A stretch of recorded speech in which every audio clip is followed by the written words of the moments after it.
నమస్తే అండి. Welcome back to our channel. అందరూ ఎలా ఉన్నారు? మీరందరూ బాగుండాలని మనస్ఫూర్తిగా కోరుకుంటున్నాను. నిన్న నైట్ రైతు బజార్‌కెళ్ళి కూరగాయలు తీసుకొచ్చాను.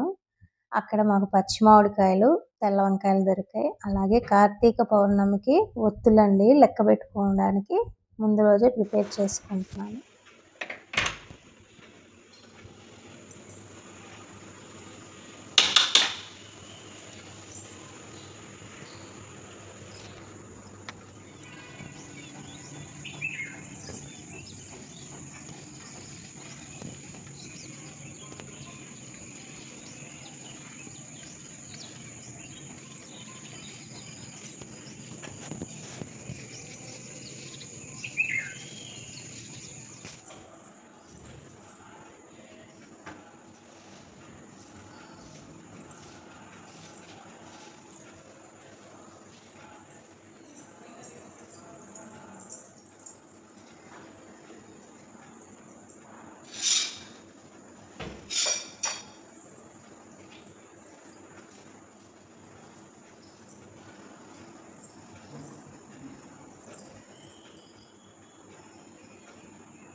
ఈరోజు నా మార్నింగ్ వ్లాగ్ మీతో షేర్ చేసుకుంటున్నాను.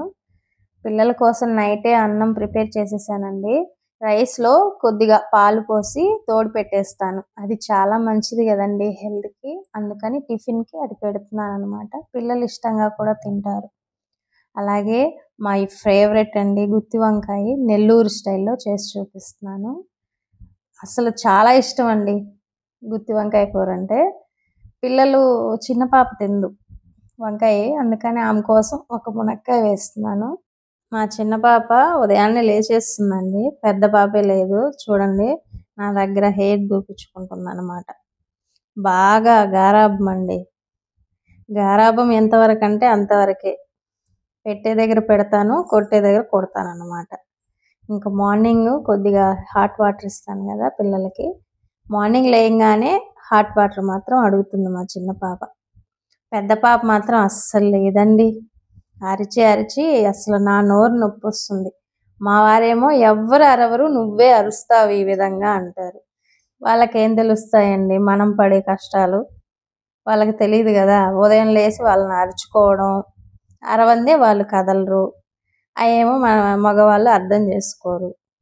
ఇంకా ఈలోపు ఆమెను అరుస్తూనే నా వంట ప్రిపేర్ చేసుకుంటూ ఉన్నానండి. రైస్ పెట్టాను పిల్లల కోసం. ఇంకా టిఫిన్ కూడా రైస్ పెట్టేశాను కాబట్టి నైటే ఇంకా ఓన్లీ గుత్తి వంకాయ కూర, మార్నింగ్ రైస్ చేస్తున్నాను. మసాలా వేసుకున్నానండి, ప్రిపేర్ చేసేసుకున్నాను.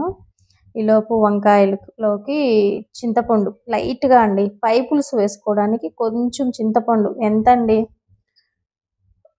ఒక అల్లం ముక్క అంత తీసుకుంటే చాలు, చిన్న అల్లం ముక్క అంత. ఈలోపు మా పెద్ద పాప నిద్ర లేచిందండి. నేను అక్కడ కెమెరా పెట్టుకుంటే వచ్చి దాన్ని ఊపడం అవన్నీ చేస్తుంది అనమాట.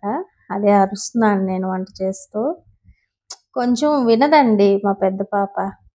అదేమంటే మాటకు ముందు ఏడ్చేస్తుంది అనమాట. వయసు వస్తుంది కానీ ఇంకా చిన్నపిల్లల మనస్తత్వం పోలేదు. ఈలోపు ఆనియన్స్ కూడా కట్ చేసేసుకున్నాను. ముందుగానే ఉప్పులో నానబెట్టేసుకున్నానండి. కూరగాయలు మాత్రం ఖచ్చితంగా ఒక 10 మినిట్స్ ఉప్పులో కల్లుప్పు వేసి నానబెట్టేసుకుంటాను. ఎందుకంటే వాళ్ళు కెమికల్స్ అవి వేస్తున్నారు కాబట్టి నేను ముందే నానబెట్టుకుంటాను. మళ్ళీ 2 టైమ్స్ బాగా వాష్ చేసుకొని వంకాయలు మాత్రం ఉప్పు వేసుకొని కట్ చేసుకుంటాను. ఎందుకంటే అవి బ్లాక్గా అయిపోతాయి కదా. అందుకని ముందుగానే కట్ చేసుకునేటప్పుడే ఉప్పు వేసి పెట్టేసుకుంటాను అన్నమాట. టమోటాలు మసాలాలో టమోటా, ఉల్లిపాయ, పచ్చిమిర్చి వేసుకోవాలి. అప్పుడు టేస్ట్ బాగుంటుంది. అసలు చాలా బాగున్నాయండి తెల్ల వంకాయలు. మా నెల్లూరు స్టైల్లో బాగుంటుంది. చేసుకొని చూడండి మీరు కూడా. ఇక్కడ దొరకవు కదండి, రేరు. మొన్న రైతు బజార్కి వెళ్ళాను కదా, వెళ్ళడంతో అక్కడ దొరికాయి. కేజీ తెచ్చుకున్నానండి. వాటి మొహం చూడు ఎలా ఉన్నాయో అన్నారు మా వారు. కానీ భయపడ్డాను, ఎలా ఉంటాయో, పుచ్చిపోయి ఉంటాయేమో అనుకున్నాను. కానీ బాగున్నాయండి, బాగా లేతగా ఉన్నాయి. ఒక 4, 5 వంకాయలు పోయాయి కానీ పర్లేదు బాగున్నాయి. నేను ఒక హాఫ్ కేజీ చేశాను. ఇంకా పాప కోసం ఒక మునక్కాయ వేసాను కదా, ఆమె వరకే అది. ఈలోపు మసాలా 4 ముక్కలు 4 పక్షాలుగా కట్ చేసుకోవాలండి వంకాయని.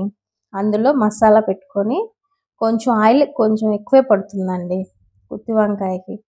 అవి వేసేసుకొని ఒక 10 నిమిషాల పాటు బాగా మనం ఆయిల్లో మగ్గనివ్వాలి. మగ్గితేనే టేస్ట్ బాగుంటుంది. ఆ మసాలా మొత్తం దాంతో వేసేసుకొని బాగా కలిపేసుకోవాలండి. కొత్తిమీర ఉన్నా కూడా బాగుంటుంది టేస్ట్. నా దగ్గర కొత్తిమీర లేదని కరివేపాకు వేసుకున్నాను. ఈలోపు రైస్ కూడా అయిపోయిందండి. కర్రీ కుక్కర్లో పెట్టుకున్నానండి. అంటే మామూలుగా కూడా వండుకోవచ్చు మనము, కానీ పిల్లలకి లేట్ అయిపోతుంది కదా, అందుకని కుక్కర్లో ఒక 2 విజిల్స్ పెట్టుకున్నాను. బాగా ఉడికిపోయింది. అంటే మునక్కాయ వేసాను కదా, కొంచెం మునక్కాయ ఉడకదు కదా, అందుకని 2 విజిల్స్ పెట్టుకున్నాను. ఇంకా ఈలోపు వీళ్ళకి స్నాక్స్ బాక్సెస్ అవి ప్రిపేర్ చేసుకోవాలి. కానీ టేస్ట్ మాత్రం చాలా బాగా కుదిరిందండి గుత్తి వంకాయ కూర. మా పిల్లలు కూడా, మా పెద్ద పాపకు బాగా ఇష్టం అండి. అయితే తెల్ల వంకాయలు మాత్రమే తింటుంది. ఇక్కడ ఇటు సైడ్ అంతా నల్ల వంకాయలు కదండి, అవి మా పెద్ద పాపకు నచ్చవు. ఇంకా పిల్లల కోసం ఎగ్స్ ఉడకపెట్టానండి. అంటే నేను తిన్న ఆ రోజు, అందుకని పిల్లల కోసం ఉడకపెట్టాను. స్కూల్కి ఒక 2 ఎగ్స్ పిల్లలిద్దరికి ఇచ్చి పంపిస్తాను. ఈలోపు అక్కడంతా కొద్దిగా క్లీన్ చేసుకుంటున్నాను. ఈలోపు విజిల్స్ కూడా వచ్చేసాయండి, 2 విజిల్స్. కూర మాత్రం చాలా బాగా కుదిరింది. మీకు చూపిస్తాను చూడండి. వంకాయ అస్సలు కరగలేదండి. 2 విజిల్స్ పెట్టాక అసలు కరిగిపోతుందేమో, వంకాయ ఊరికనే ఉడికిపోతుంది కదా, మనం మామూలుగా ఆయిల్లో వేయించితేనే ఉడికిపోతుంది. కానీ చాలా బాగుంది వంకాయ, గుత్తి వంకాయ లాగా. అలాగే కొద్దిగా పై పులుసు చింతపండు వేసుకోవాలండి. అంటే వేసుకోకపోయినా బాగానే ఉంటుంది, కానీ కొంచెం ఎగుటేస్తుంది అనమాట. అంటే వేరుశనగ పప్పు వేస్తాం కదా మసాలాలో, అందువల్ల ఎగుటేస్తుంది. కొంచెం చింతపండు రసం వేసుకుంటే బాగుంటుంది. వేరుశనగ ఆయిల్ అండి, కుకింగ్లోకి అదే వాడుతున్నాను. గానుగుల్లో తీసుకొచ్చుకుంటాను, హెల్త్కి కూడా మంచిది. ఈలోపు పిల్లలకి స్నాక్స్ బాక్స్లోకి నిన్న రైతు బజార్ నుంచి వస్తూ కొద్దిగా జిలేబీ తీసుకొచ్చానండి. అంటే ఎప్పుడు తేను, తక్కువ స్వీట్ తక్కువ అండి, మానేసాను చాలా వరకు. పిల్లలకి మాత్రం ఉంచాను, ఫ్రిడ్జ్లో పెట్టాను. చాలా బాగుందండి టేస్ట్. రైతు బజార్ దగ్గర పెట్టున్నారు కొత్తగా, అందుకని 1/2 కేజీ తీసుకొచ్చాను. 50 రూపీస్ పడింది. అది పిల్లలకి పెట్టాను. చూడండి ఎంత బాగుందో అసలు మన గుత్తి వంకాయ కూరకి చిన్ని వంకాయలు అయితే బాగుంటాయండి. అందుకని మరీ చాలాసేపు నిలబడుకొని నేను చిన్ని వంకాయలు వేరుకున్నాను అనమాట. అది చాలా బాగుంటాయి టేస్ట్ కూడా, అందుకని వేరుకొని వచ్చాను. ఇంక ఈలోపు కూడా కొంచెం మునక్కాయ ఉడకలేదండి, అందుకని సిమ్లో పెట్టాను కర్రీ. ఈలోపు గుడ్లు పిల్లలకి పెట్టాను కదా, ఉడికిపోయామో చూశాను, ఇంకా ఉడకలేదు. ఈలోపు వాచ్మెన్ డస్ట్బిన్ తీసుకెళ్ళడానికి వస్తారండి, అందుకని బయట పెట్టాను. పిల్లలు ఉన్నప్పుడే ఒక్కొక్కసారి అంట్లు కూడా క్లీన్ చేసేసుకుంటానండి. అంటే పూజ చేసుకోవాలి కదా, లేట్ అయిపోతుందని. ఇంకా పిల్లలకి అన్నీ టిఫిన్ లంచ్ బాక్సెస్ అన్నీ పెట్టేసి నేను స్టార్ట్ చేశాను. అంటే కొద్దిగా అవుతుంది కదా పని అని మధ్యలో అంట్లు అవి క్లీన్ చేసుకుంటాను అన్నమాట. ఇంకా పిల్లలతో తెలిసిందే కదండి, మన మాట వినరు అసలు, బాగా విసిగిస్తారండి. మీ పిల్లలు కూడా ఇంతేనా? అసలు మా ఇంట్లోనే అండి అరుపులు, ఇంకా పక్కన ఫ్లాట్స్లో ఎక్కడా ఉండవు అరుపులు. అదేమంటే ఎగతాళి చేస్తారు నన్ను మా ఫ్లాట్ దగ్గర. యశోద, నువ్వే పంపిస్తావు పిల్లల్ని, అరుస్తూ ఉంటావు, మీ పిల్లలు చాలా మంచి పిల్లలు, బాగా చక్కగా మాట వింటారు అంటారు. కానీ వాళ్ళకి తెలియదు కదండి మన లోపల ఎంత విసిగిస్తారంటే. చిన్న పాప బాగా వింటుందండి, మా పెద్ద పాపతోనే కొంచెం మాటకు ముందు ఏడ్చేస్తుంది అనమాట. ఈలోపు అన్నీ క్లీన్ చేసి పెట్టేసుకున్నామంటే ఒక పని అయిపోతుందని ఫాస్ట్గా చేసేసుకుంటున్నాను. ఒక పక్క కర్రీ పెట్టేశాను కదా, అది ఉడికిపోయింది కదా, ఈలోపు క్లీన్ చేసి పెట్టేసుకుంటున్నాను. బయట బాల్కనీలో మీరు వెదర్ చూసారు కదా, చాలా బాగుంటుందండి.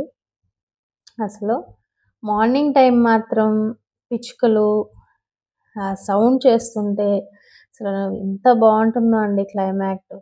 నేను చాలా వరకు మా బాల్కనీలో కూర్చుంటానండి, ఈవినింగ్ టైం కానీ మార్నింగ్ టైం కానీ. మార్నింగ్ తక్కువే, ఈవినింగ్ టైం మాత్రం చాలాసేపు అక్కడే ఉంటాను. ఈలోపు అదిగో మా పెద్ద పాప స్నానం చేసి వచ్చేసింది. జడలు వేయాలంటే చాలా కష్టం అండి. అంటే నాకు కాదు, మా పెద్ద పాప టీవీ చూస్తూనే ఉంటుంది. నాకు వచ్చేదే జడలు అంతంత మాత్రం. నాకు రిబ్బన్స్ వేసి జడలు వేయడం చేత కాదండి. మా పాప నన్ను బాగా ఎగతాళి చేస్తుంది. పిల్లలు ఇంకా స్కూల్కి వెళ్తున్నారండి, వాళ్ళని పంపించి ఇంట్లోకి వచ్చాను. చూడండి ఎలా ఉందో. పిల్లలు వెళ్ళిన తర్వాత అస్సలు పని స్టార్ట్ అవుతుంది. అందరూ అనుకుంటారు పిల్లలు వెళ్ళిపోతే ఒక పని అయిపోతుంది అని, కానీ పిల్లలు వెళ్ళిన తర్వాతేనమాట అసలు సిసలైన పని స్టార్ట్ అవుతుంది. ఎక్కడ ఒక్కడ ఉంటాయి. లేచిన వెంటనే బెడ్షీట్స్ మడుచుకోండి అమ్మా ఎవరివి వాళ్ళు అని చెప్తాను. అస్సలు సరే అమ్మా అంటారు, కానీ మనవరు. ఇంకా మనము అరవలేం కదండి పిల్లల్ని. లేచి వాళ్ళే కొంచెం నిద్ర మొహంగా రెడీ అవ్వడానికే కష్టం. ఇంకా పిల్లల్ని ఇబ్బంది పెట్టడం ఎందుకని నేనే వాళ్ళు వెళ్ళిన తర్వాత అన్నీ చిన్నగా చేసుకుంటాను. ఇంక ఈలోపు ఇల్లు కూడా చిమ్మేసుకొని, డైలీ ఏం నేను తుడుచుకోనండి, ఇల్లు మాప్ పెట్టను. ఓన్లీ వెనస్డే అండ్ సాటర్డే చేసుకుంటాను. హాల్ మాత్రం కంపల్సరీ క్లీన్ చేసుకుంటాను. ఎందుకంటే హాల్లోనే కదండి మాకు పూజ గది ఉంది, అందుకని మాప్ పెట్టుకుంటాను. ఈలోపు పూజ కూడా చేసేసుకున్నానండి. స్వామికి సింపుల్గా చేసుకున్నాను ఈరోజు. ఇంకా టిఫిన్ ఉంది కదండి, ప్రిపేర్ చేసుకోవాలి కదా. కొంచెం హాట్ వాటర్ తాగుదాం, కొంచెం గొంతులో కూడా కొంచెం కఫం లాగా ఉన్నట్టుందని హాట్ వాటర్ పెట్టుకున్నాను. అల్లం వెల్లుల్లి తెచ్చుకున్నానండి రైతు బజార్లో, పేస్ట్ వేసుకుందామని. నేను ఒక 1 వీక్ సరిపడేటట్లే కట్ చేసి మిక్సీకి వేసేసుకుంటాను. 1 వీక్ ఉంచుకుంటానండి, అంతకు మించి ఉంచుకోను. ఈలోపు కొద్దిగా లెమన్ వాటర్ కూడా తాగాను. తాగడం వల్ల చాలా బాగుంటుంది ఆరోగ్యానికి కూడా. ఈలోపు కొద్దిగా టిఫిన్ చాలా వరకు మానేశానండి. ఎప్పుడన్నా వీక్లీ 2 times 3 times అలా తింటున్నాను. క్యారెట్ బీట్రూట్ జ్యూస్ తాగుతున్నాను మధ్య మధ్యలో. అంటే డైలీ అదే తాగను. అసలు తాగాలంటే నాకు చాలా కష్టం అండి. అసలు నాకు నచ్చదు. నాకు నచ్చింది ఏంటంటే క్యారెట్ బీట్రూట్ జ్యూసెస్, ఈ వెజిటేబుల్ జ్యూసెస్ అంటున్నారు కదండి, అవి అసలు నేను తాగనండి. నాకు వామిటింగ్ వచ్చేస్తుంది అసలు. కానీ తప్పదు, మన హెల్త్కి మంచిది కదా, అందుకని ఎప్పుడన్నా వీక్లీ 2 times 3 times తీసుకుంటాను జ్యూస్. మా ఎదురు ఫ్లాట్ ఆవిడ కొద్ది ప్రసాదం ఇచ్చారు, శనగలు బాగా చేశారండి, టేస్ట్ బాగుంది. పొరిగుంటి పులిహోర రుచి కదండి, నాకు మాత్రం టేస్ట్ బాగా నచ్చింది. ఈలోపు జ్యూస్ చేసేసానండి. తాగాలంటే కూడా నా వల్ల కాదు. నా ఫేస్ ఫీలింగ్ చూడండి ఎలా ఉందో, మీకు అర్థమై ఉంటుంది. అస్సలు పోవట్లా. ఉంటానండి. Please subscribe.